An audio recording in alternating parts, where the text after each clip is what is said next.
because it's the silly, stupid, fascinating, weird, wonderful. They're my people, and more often than not, they're the geeky people as well.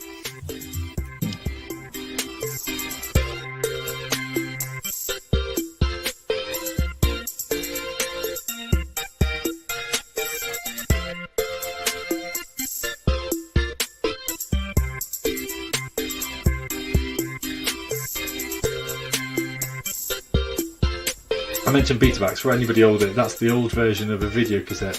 Video cassette is an old version of a DVD. A DVD is not set on the cloud.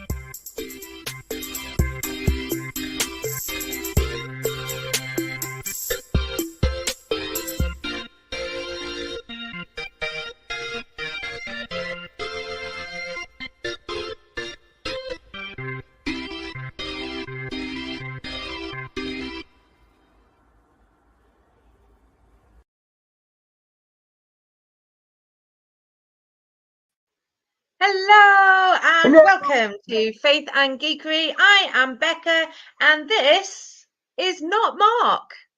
No, definitely not Mark. Our uglier Hello, view not this Mark. evening. Hello. Can you please remind our wonderful viewers / listeners who you are and what makes you a total geek? Well, if you're watching, you'll see it says Tom just there. So yes, it's Tom, Mendip Nomad to some, to many. Yeah, good to be here. What makes me a geek? Well, if I just move my head for those that are watching, behind me, you will see a Lego DeLorean and a Lego Ecto 1 and some other bits of Lego. So Lego, war games, tabletop board games and card games, the statistics of cricket and baseball, science nerdiness, fonts, not the type that you do baptizing in, the type that you use for writing stuff. Well, I do know somebody who could probably get pretty geeky on Methodist fonts, on actual fonts you baptize people in, but not me. Graphic t-shirts. What's your favourite font, Tom?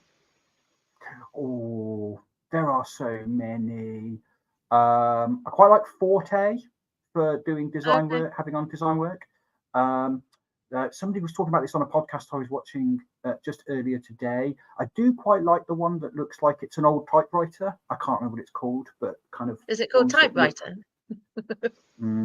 Possibly no. I don't, well, there probably is one called typewriter. Probably. But yeah, and of course the usual biases, the usual kind of dislikes. Don't like Comic Sans. Don't like Times New Roman. You know, the usual things. Comic t-shirts, sci-fi, graphic t-shirts, sci-fi, fantasy, all the usual things. Would it save time? What geeky things in the normal geeky genre do you surprisingly find yourself not liking? Is there anything in there? There probably is, but I can't think of any off the top of my head. I'm not. What do you answer on the Star Wars, Star Trek? I tend towards well, nowadays I tend towards Star Wars, but Star Trek is the one that I answered the do theology from a film when I went for my candidating, and they said, pick a film, do some theology on it, and they did do Star Trek, the new Star Trek, the first one in the new series, in the J.J. Abrams series had just been released, and so I do like Star Trek, but I would tend towards Star Wars just because it's a slightly bigger, grittier universe, I think. And I'm not a fan of Q in Star Trek. Yeah, I don't think we're supposed to be a fan of Q though. Yeah, but lots of nerdy fans about Star Trek really love Q as a character. He's annoying, yes, but people kind of see him as a thing. But I just don't. I just wish they'd never included him. Well, I don't know. I think you quite need to dislike someone sometimes. Anyway, hello to our lovely Lydia Jane. If you are following along live, particularly on Facebook or YouTube, please do join in with the chat below, because we would absolutely love to hear from you. Tim and Nan, as always, has something helpful to say. Chaotic neutral. Interesting statement. There you go. That is Q is chaotic neutral. Winky side face for those that can't see. And what does Lydia say? They'd removed the film aspect to the candidating portfolio by the time I candidated. Ah, alas. If you had a film aspect, Lydia, what would it have been? Yes, And what would indeed. your logical reflection have been? You can have some time to think about that. You don't need to reply straight away. So, well, talking of geeky things, Becca, what geeky thing have you been up to since we last? Well, I say we, since Mark was last here and we were all together. Mark was last here. Well, related to a geeky news item I shared earlier, I have been watching. I will share later. I have been watching Altered Carbon again. I've started watching that, which is good. And what else did I watch? I watched Uglies the other day, it felt a little bit like a cheap Hunger Games type Maze Runner thing, but kind of a bit of geeky sci-fi. But otherwise, lots of work and moving house. But just that genre has been creeping into my Netflix algorithms, which is nice. What about you, Tom? Well, we've been watching Lord of the Rings, Rings of Power. I know that they're kind of like lots of people out there.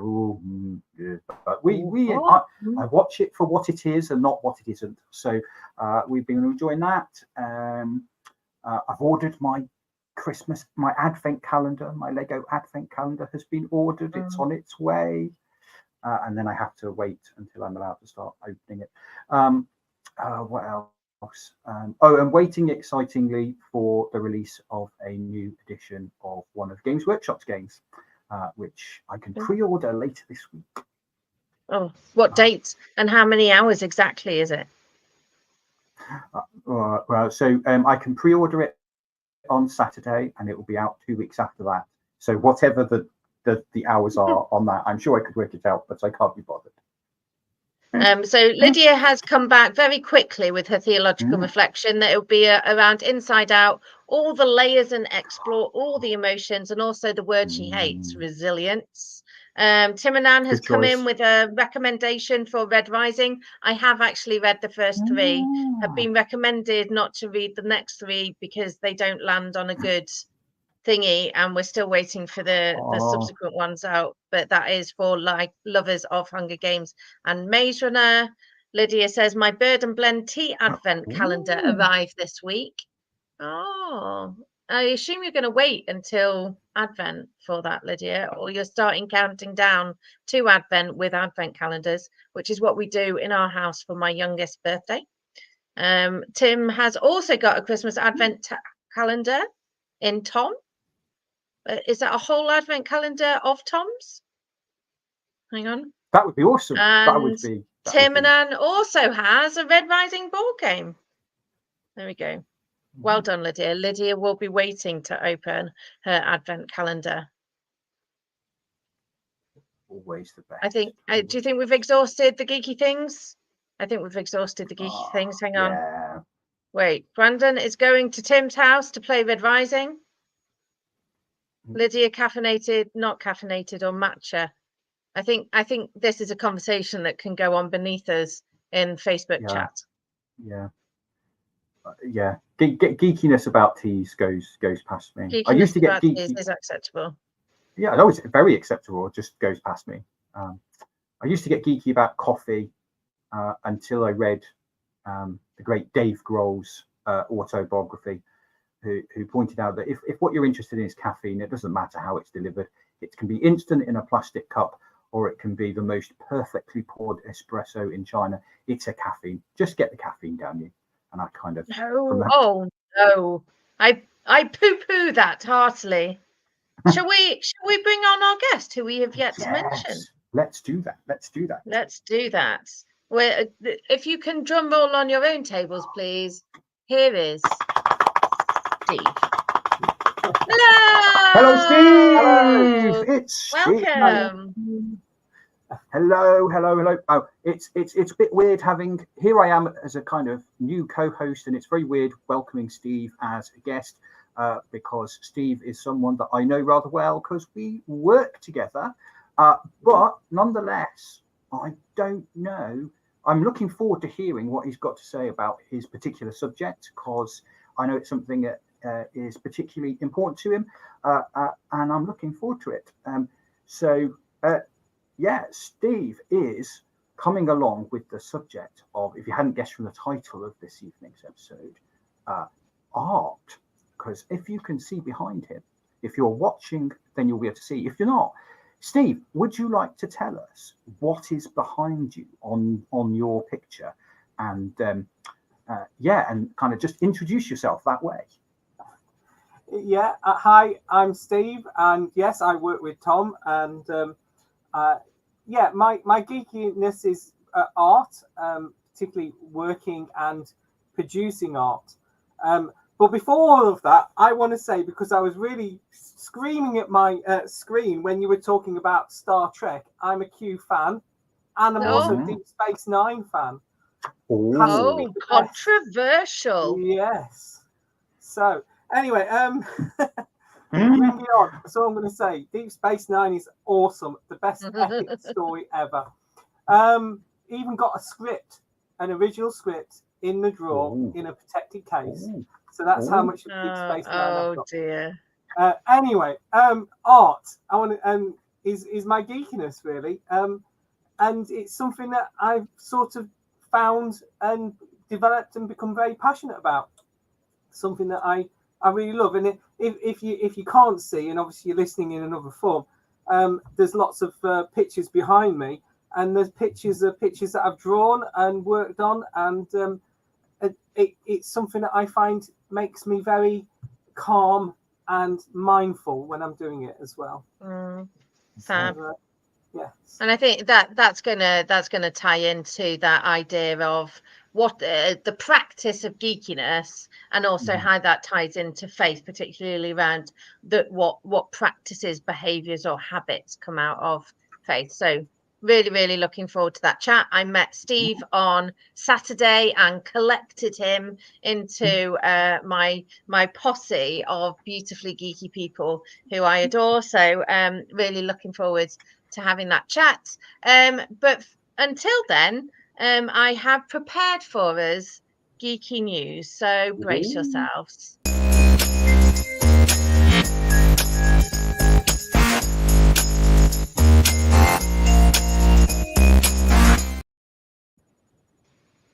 Okay, so this week we have Netflix Geeked Week 24. I think this is the second or third year that they've done it, so this is now becoming an established thing. Each day during this week, it started yesterday on the 16th of September, each day up to Thursday, thrilling new clips, trailers and news from some of our favourite Netflix originals will be revealed. This year we'll be getting updates on titles such as Squid Game, Arcane, very exciting, One Piece, Avatar, The Last Airbender. I totally read the punctuation wrong in that sentence. Don't Move, Wednesday, Cobra Kai, Monument Valley 3, Tomb Raider, The Legend of Lara Croft, and Devil May Cry, and more. Our guests have been prepared to facially express exactly how they are feeling for each one. So for the viewers on Facebook, you're welcome. For the podcast people, I will not be visually describing what they're doing. On a more bovine track, and this isn't an uplifting news piece, the BBC have reported that more cows could be kept indoors for the whole of their productive lives, and animal welfare campaigners have warned after the BBC found a rise in mega farms. With a Freedom of Information request by the BBC, it's shown that numbers of larger scale beef and dairy farms in Britain has increased from 756 to 802 in 5 years, now holding more than 915,000 cattle. With our faith and geekery love of our bovine friends, does this create some kind of call to action, or at least a more conscious consumer choice? Next, and returning to what's Netflix doing this September, the new Alien series Home has been, not Home, Earth, has been announced for Netflix next year, with the showrunner offering a teaser about the new xenomorph breed, and they say whatever the host is informs what the final creature will be. So that'll be a really interesting play on what happens with the xenomorphs. Next up, another series has been announced, Midnight Sun. Now you might not... Alexa, stop. She's joined in. That was nice. You might not recognize this title unless you're a Twihard. After all, it's not one of the 4 books that were originally covered in the Twilight series starring Robert Pattinson and Kristen Stewart. However, the series will retrace the plot, but this time from Edward's point of view, including what he's hearing as he's reading people's minds. No cast members have been announced yet, so maybe this will be a fresh chance to choose Team Jacob or Team Edward. And finally, getting away from my apparent obsession with Netflix, on the 9th of September, Warhammer 40k Space Marine 2 had its global launch across PCs and consoles. Space Marine 2 sees Titus of the Ultramarines go up against Tyranid Horde, as well as the forces of Chaos, in a sequel that arrives 13 years after its predecessor. It includes a campaign that can be played co-op, PvE operations mode, or PvP mode. So far, the reviews have been glowing. And that is all from the news. Anything exciting in there? Very Twilight, good. gentlemen, was that the thing that really got to you? Not necessarily. Although not that show, but it did remind me that we're still awaiting final confirmation and news on a Twilight Lego model. One of the ideas that has been agreed is a model of the what's Edward's family called? The Cullens. Their Cullens. house, the one that the modern. Oh the yeah, big modern okay, that would be quite that a they cool have up house in to build. Lots of glass. It is due a model. It's due a model, and I have been tempted to think I might buy it simply. I knew Twihards deep down. Lorna is, my wife is. Lorna, she is. So she would appreciate having it in the house. So I have to say, I was quite excited by the idea of Netflix curating just a geeky collection of different things that you might be interested in, because I find if I happen to accidentally watch a dating show on Netflix, then that's often all that comes my way. And actually to have what my preferred genre is, which is sci-fi fantasy, come right back up to the top and then give me things that I can revisit, but also new things that I might be quite interested in. That's been a bit of a relief, and it kind of cleanses the palette of my Netflix algorithms. Right. Netflix is one of the streaming services we don't have a subscription to, so it's kind of. I like the idea. Yeah, we haven't got it. Yeah, there's a few people that don't. I have paid for it as a gift for. I think I did for. Right. Was it Picard? Was Picard on Netflix? Yeah. No, that's Prime. So I did, Picard's Prime. Yeah, oh, no. Okay, it wasn't Picard then. What was it? It was Discovery. Discovery was Netflix. Yes. And that's what I paid for my dad. Right, are you ready for a little bit of a This Day in History quiz? Oh, go on then. Yeah. Let's go. Okay.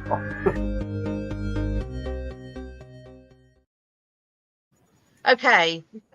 This day in history, in 1835, who lands on Chatham in the Galapagos Archipelago? 1835. Pass. I've got a clue. Okay, that's fine. Just In note them write down it for now. down.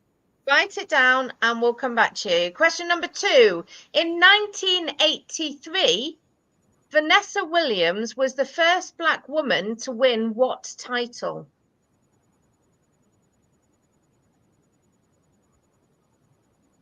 Got it?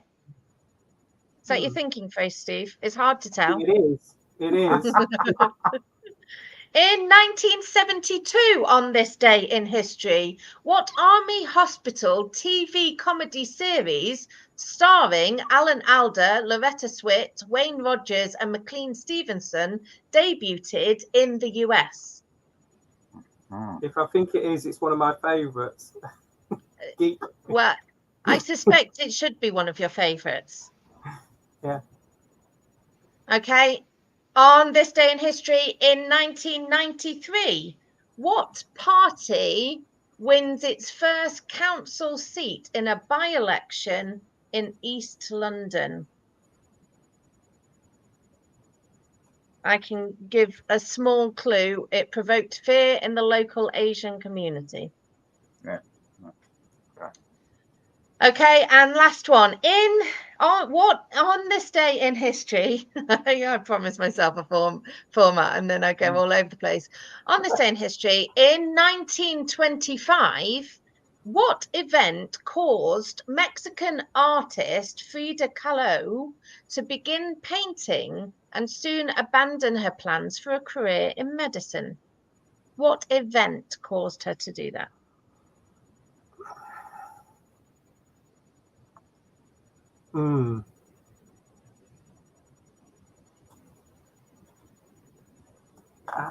Okay.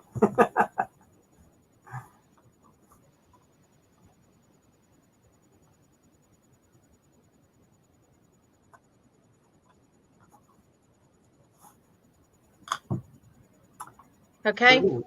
Yeah. Are you ready? Okay. In this day in history, in 1835, Charles Darwin landed on Chatham in the Galapagos Island archipelago. I've practiced saying that quite a lot. It was not Chucky D. Hang on, right. I'm leaving this up there. In 1983, on this day in history, Vanessa Williams was the first Black woman to win the title of Miss America. And you think that's 1983. Okay. That is how recent in history this is. In 1972, MASH debuted in the United States. Yeah. In 1993, it was the British National Party who won its first council seat in a by-election. And on this day in history, in 1925, Frida Kahlo was in a bus accident, and it was during her recovery from that she began to paint and gave up her career plans to be in medicine. And so that is the end of the quiz. Wow. So what did you do? How did you do? What was your score? I got 3. So yeah, I got 3 as well. I didn't get. I put Miss World for Vanessa. I presumed we were at the next level up from USA. Fair enough. I knew she'd won USA, but I was just presuming I was going for the next step up. Yeah. And I had no clue at all about the artist, none at all. I would not have known that. I only know these things because I looked them up beforehand and go, Steve, that's interesting. Steve, which ones did you not get? Sorry? Which ones did you not get? Scott and Miss America. Okay. Yeah. Wait, which was Scott? Not Scott. So I put Scott, sorry. I put Scott, sorry. See, you're working with a dyslexic. I'll read whatever's in front of me wrong. The first one. Put Scott, and I put Wimbledon, not Miss America. So there you go. Brilliant. Vanessa Williams, that famous tennis player. Close enough. Well, almost. Yeah. So that brings us to our topic of interest today. which is, and Steve is bringing to the table his interest in art. As soon as he started talking on Saturday, I thought, aha, this is someone who can really bring to life that link between something that we do as a hobby, but also something that we do that connects with something more than the sum of our parts. And I think the joy of having guests and the joy of the breadth of Faith and Geekery is the fact it's an attitude and an approach and a posture towards something, rather than, because you can be an artist and it be in order to make money. You can be an artist in order to be an activist, or to say something really deep and meaningful. But actually, the way you talked about it, it was that instant kind of interlinking of, this is something that I do helps me think and feel in a different way. And that for me is where the practice or the attitude of geekery collides with what my understanding of my spirituality and my connection with the things greater than myself happen to be. So over to you, Steve. How did you get to be here? What is it that made you first pick up the paintbrush?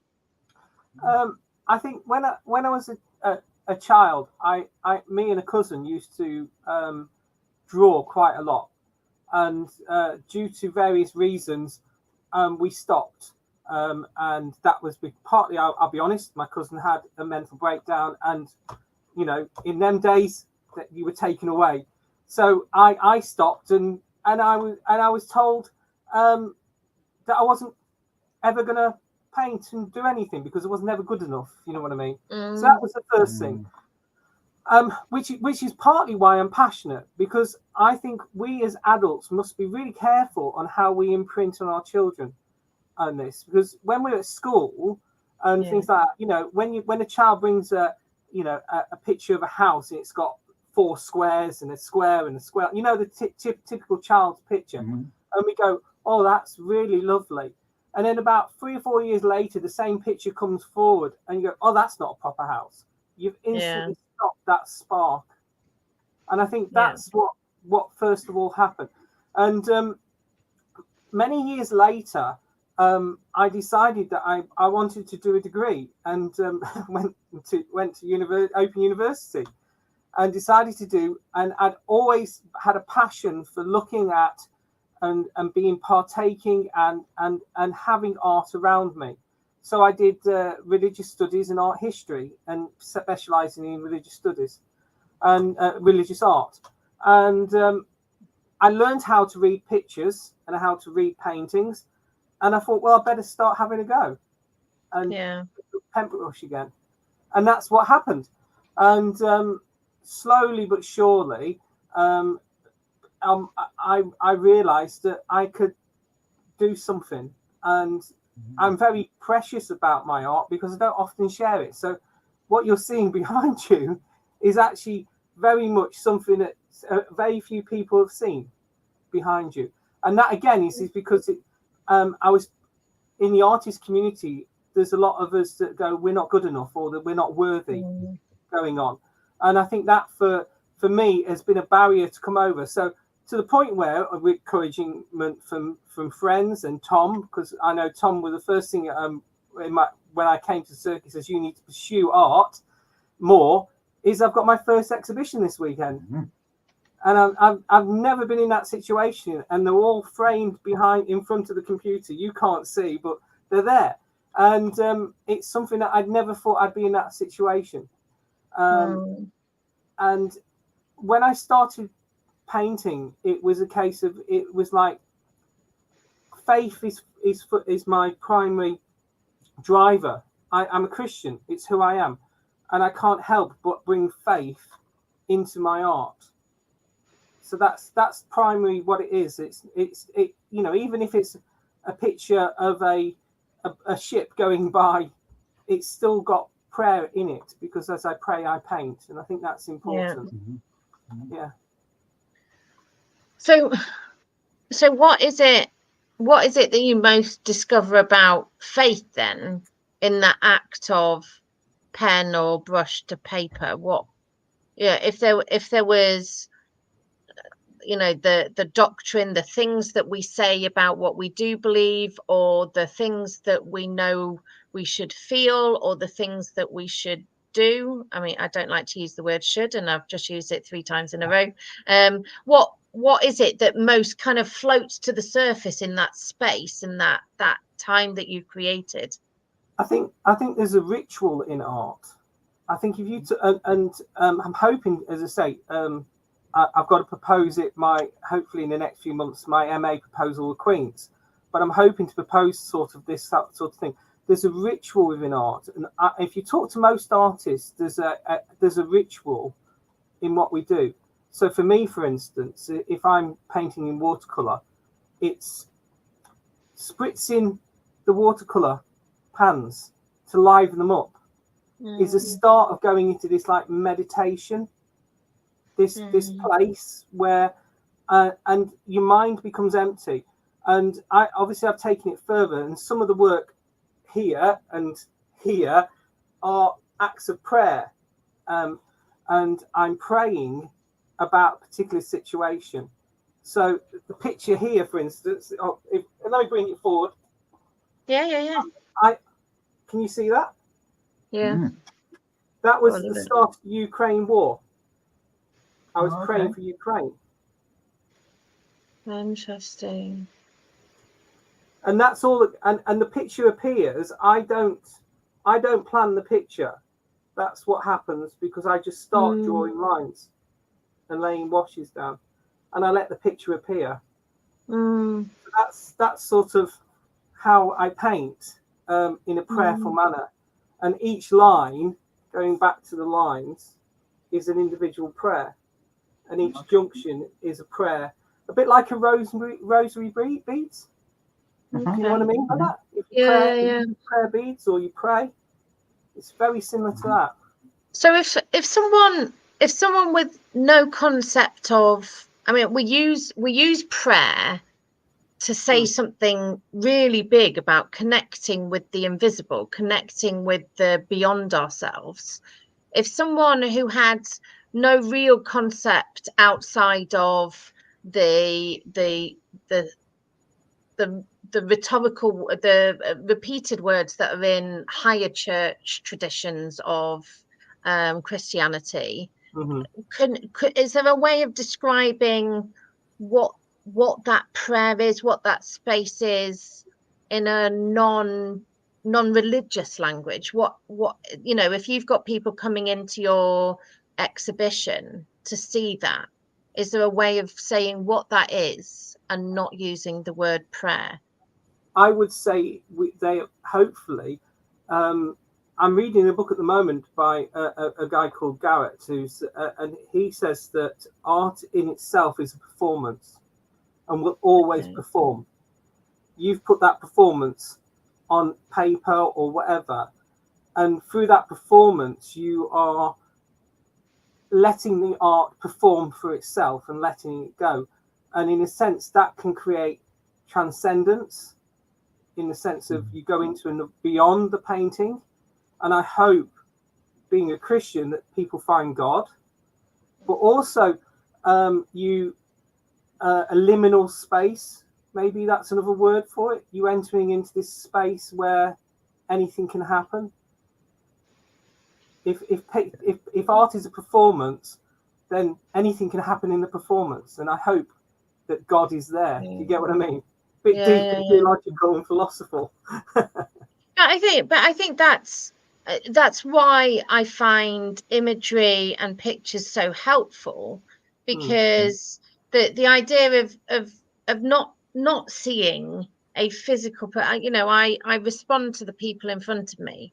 I find silent prayer almost excruciatingly painful until I realized I leaned into the mystic, that actually the environment around me can become that space, that transcendent space, that in-between space between my solid real reality now that is measured by the table and the the rocking kneeling stool that I'm sat on, and a space that is so much bigger and greater that connects me in a spacey, wacy, timey-wimey sort of way.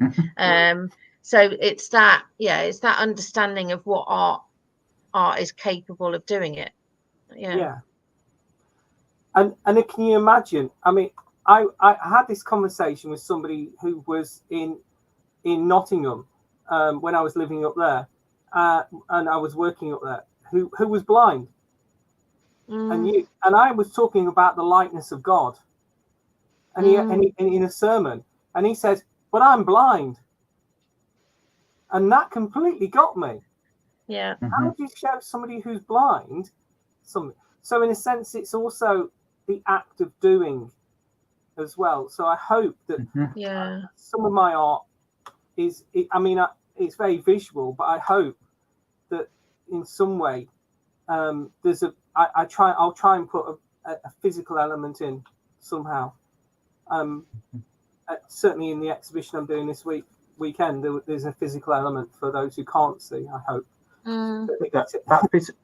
That physical element brings back, we had a comment from Tim commented, you were talking about that letting the picture reveal itself, and he notes that that there's a well-known quote, I saw the angel in the marvel and carved until I set them free, which brings us to the thing that you paint, but of course artistry also includes sculpture, and one hopes that at least for those who can't see the paintings that some people paint, whether you or Van Gogh or Rothko or whoever, that the sculpture, and I think that's one of the, I think it's a shame sometimes when sculpture is then just kind of hidden, kind of put, you can't touch this, and it's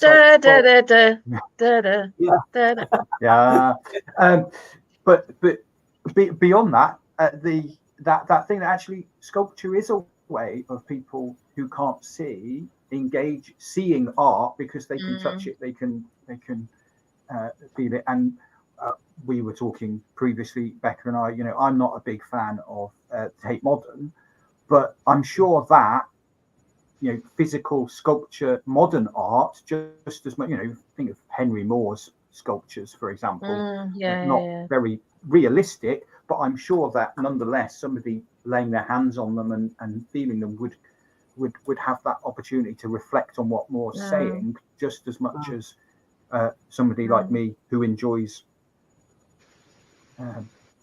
pictorial art might look at a picture and go, oh yeah, I can see what Picasso's saying, even if I think it's weird. So yeah, we circle back to the beginning of your story of not believing that you could, and Ben says creativity was never taught in school, and I think sometimes it's worse than that. Creativity was actively squashed in school. If you've ever watched any Ken Robinson on TED, which I heartily recommend you go and do, and it's something that I always used to go and watch after certain politicians talked about education in the UK, but how no child goes into school believing that they can't be creative. The assumption is, I will pick up something and I will make until they've started to be told there's a right answer and a right box to put that answer in, and a right way to fill the box in with the right answer, and you must do it on your own, and you must do it in silence. And there's this, Sir Ken Robinson talked about this chart of children, the kind of curve away from feeling the possibility, and they test it with things that you can do with a paperclip. And in terms of being a genius, children are geniuses when it comes to creative thinking and not thinking within the box. And actually, if to be, thank you Tim and Anne for posting the link, love you,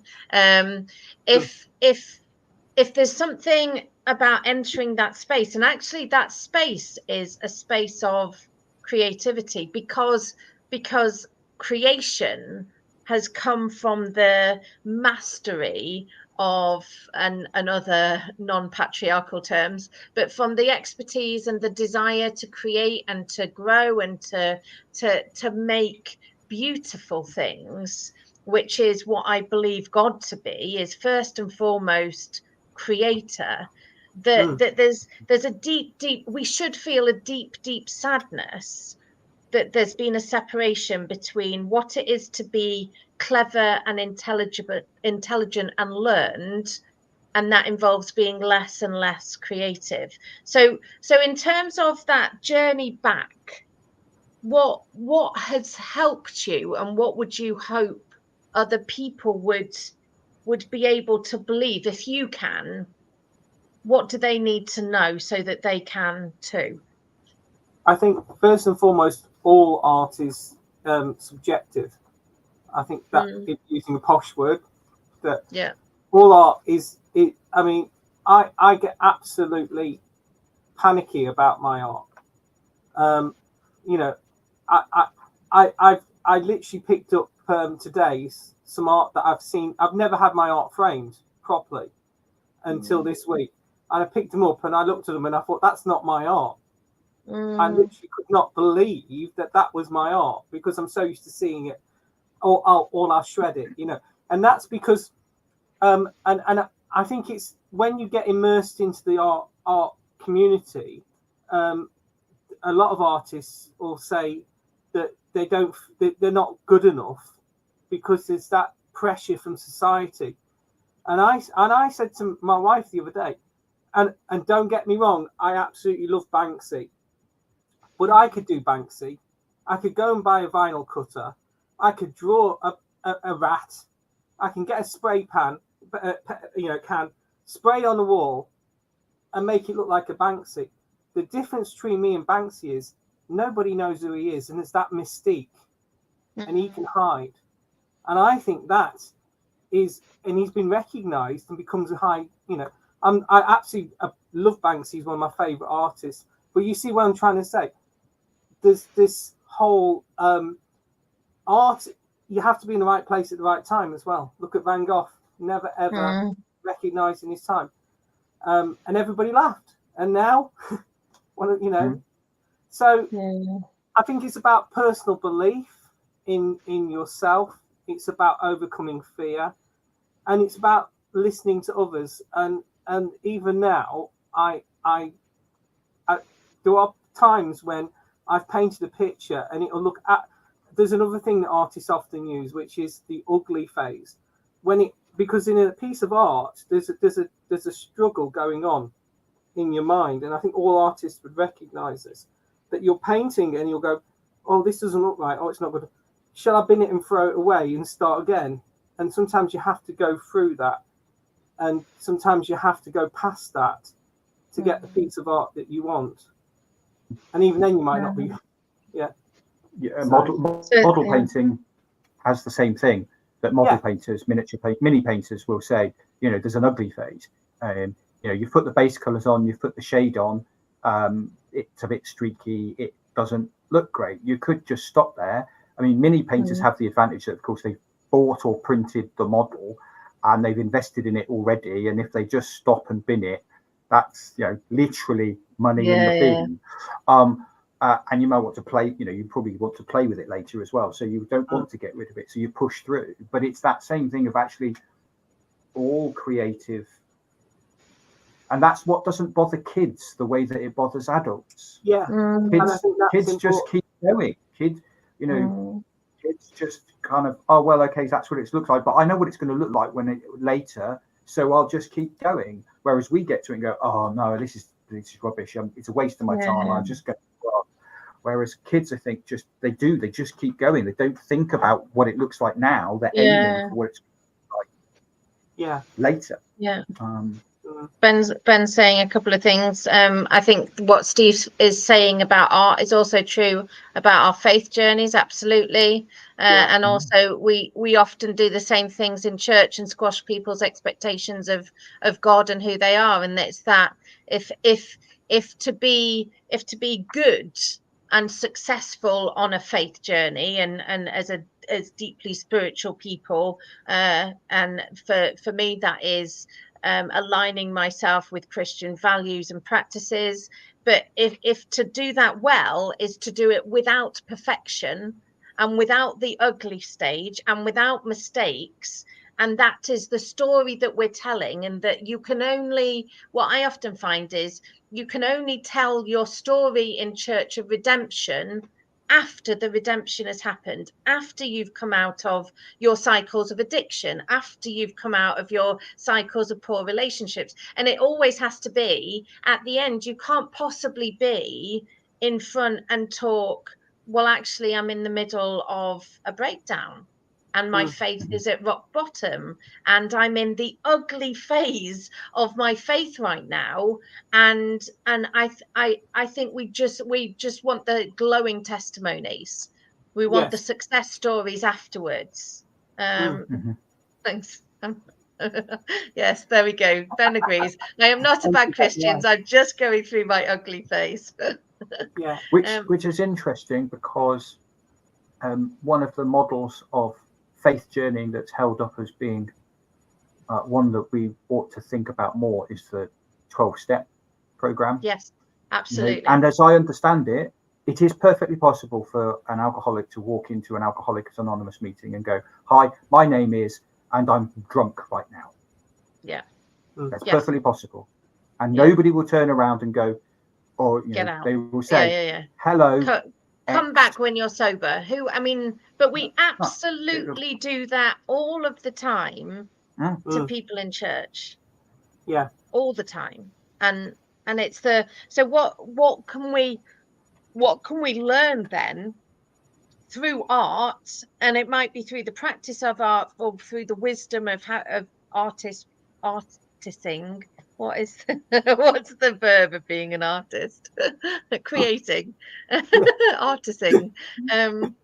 That allows us permission to make mistakes. I mean, I don't start art until the house is tidy, until all of my supplies are neatly organized, and that often involves buying some new organizing tools in order to get my tools in the right order, and then I'll do some more research in order to, before I start, get everything perfect. And only then. So I've not actually put I do lino cutting.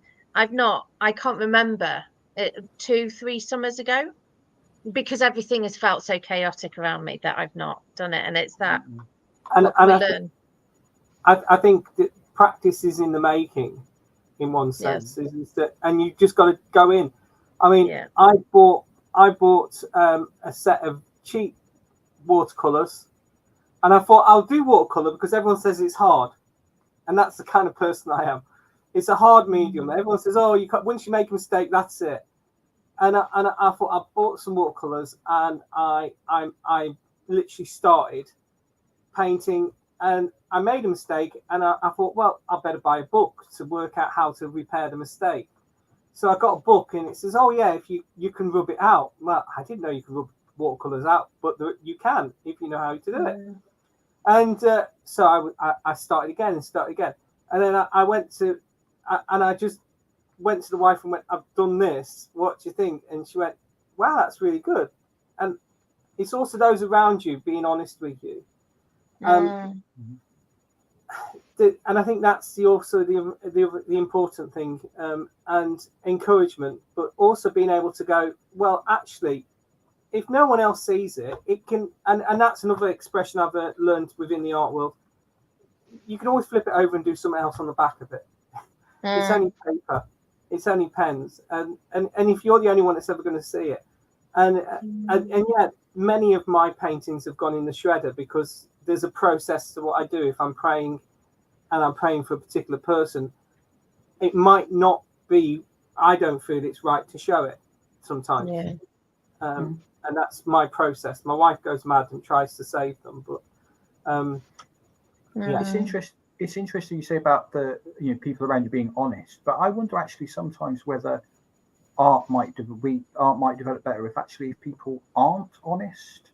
By which I mean, it sounds weird, but which I mean, why is it that we stop saying to the kid who's drawn the house with the square windows and the door, oh, that's lovely, darling, and start saying, oh, well, it's a bit, why do we stop doing that? Why don't we just keep saying, oh, well done, darling, that's really good, well done.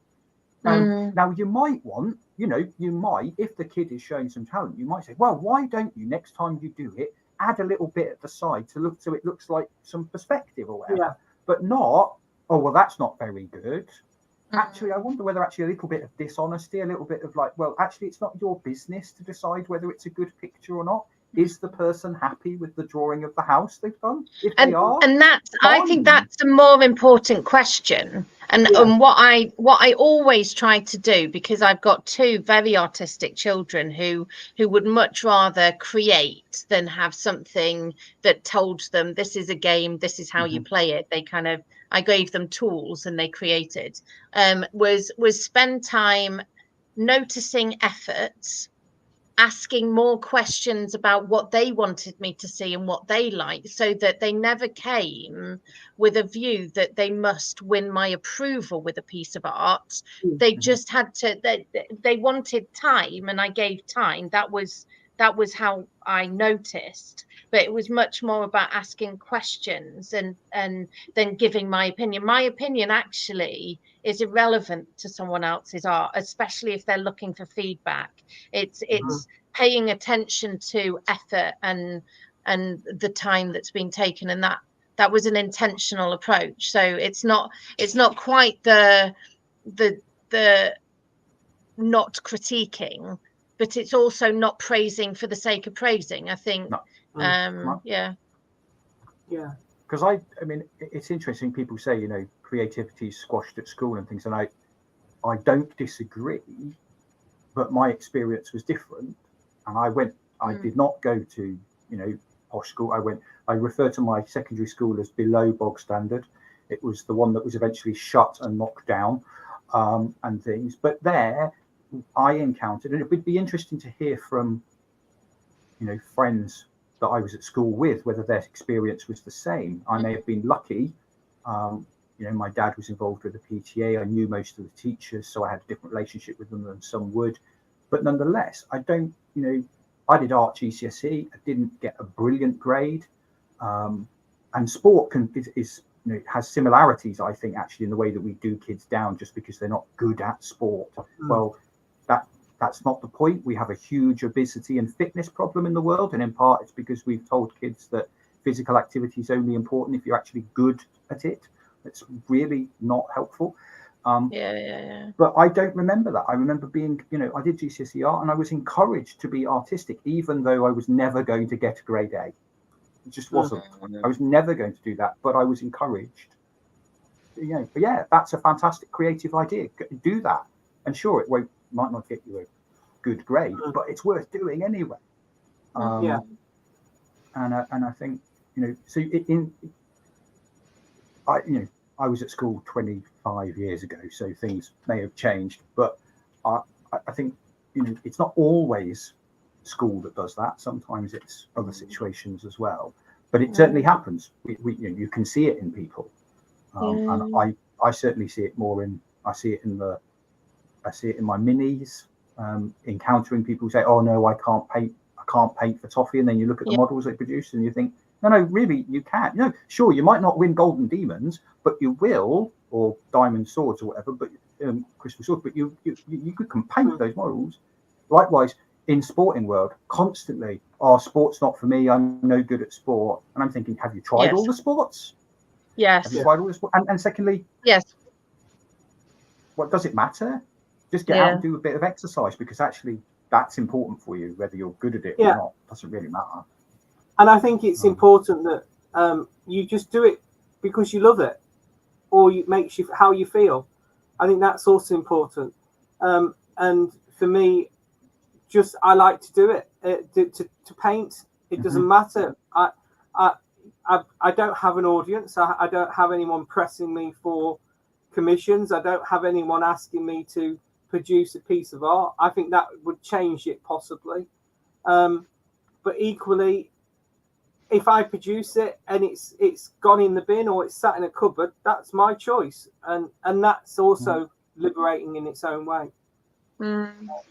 So in that space, Steve, that where you're, because I've done similar making wedding cakes for people, is that has been a week-long process, often where I've modelled the couple themselves on the cake, or similar with birthday cakes, and it's been an act of meditation. It's been an act of intense focus, thinking well into that situation that's gone into essentially the 3D modeling of making a birthday cake, and then all the other mixing and stirring and tedious bits that I enjoy far less. What is going on in terms of that space that you believe about the encounter with God when you enter into essentially the meditative centering space of creativity? I think it's a conversation, and it's a silent conversation. It's almost a soul to soul conversation, if that's the right word. It's just a joining. One of my favorite living artists is, and he's also written quite a lot, and I recommend his books, Marco Futurama, if you know his works. I'm going to, because I'll Google. Yeah, he's prolifically on culture care and how we care for ourselves through art, and he's painted a piece. Basically, if I was to describe it, it's a canvas, probably 10 foot by 6, maybe less, I don't know, and it's plum. It's painted plum, and I think he calls it plum, and it was in a sitting room, and you would just sit in a silent room and look at it, and a bit like Rothko Chapel in Houston, Texas, if you've ever been, and they're all royal blue, and that is, it's a multi-faith space. Rothko didn't have any faith, and he just encouraged you to just sit there and look at the picture and let what comes to your mind and in your eye happen. And there were stories of people literally just encountering visions and physically feeling the presence of God. Not visions like, but in their eye, seeing different things. The colours change. And I think that in its own way, and it's just, in all intents and purposes, yes, he does it in a particular way and there is different colours, but all it is a piece of canvas that's one colour, and you're looking at it, and it's that you enter into that space. Yeah. Is that there's something there about in development we call that decolonization, the addressing the power that the established church, for example, holds over telling you what you need to know about God, telling you the words that you need to use in order to describe God, and telling you the steps that you need to practice in order to meet God. That actually, by saying, here is a subjective piece, I'm going to do nothing more than invite you into this space. Know what you know, encounter what you encounter.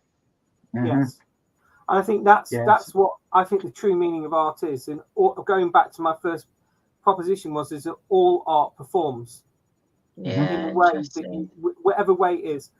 And I'm going to throw googly in here. The church has performance art most Sundays in their services.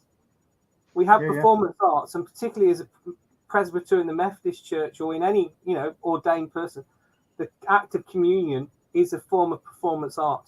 Now, don't get me wrong, I'm not knocking the theory, but you go and do the research on where communion started. It was a performance art. Yeah. And we are helping our members, our communities in the act of the Holy Communion. We're bridging the gap. As those of us who are ordained, we're bridging that gap. And we are entering wasted time in Wyoming. Yeah. Oh, yeah. Absolutely. So We could go all night at this point, because liturgical theology is my area of academic interest and expertise. So we could go all night. We've actually run out of time as well. I know. Right. Lydia says, Lydia, exactly. get performance nerves too, exactly. Presbyters are bards. There you go. You heard it here. Steve, thank you so much. That has been such a rich conversation. Really, there's been lots and lots of layers to that. So I know you've got other levels of geekiness in you. So I know you're on Discord. If you want to continue the conversation and you're not already in our Discord group, please do click the link that will be in chat, and someone, I'm sure, helpfully will post it in chat for me. But Tom, I'm going to do what Mark always does to me. If you could summarize the chat that we've had today in some kind of theological reflection that doesn't last more than a minute because we're already over time, what would that be? I think I would focus on our conversations about children being good at art. And I think there's something in there about how we're called to be childlike, not childish. And I think actually art is one of the things that can teach us how to be childlike and recall us back to that childlike state.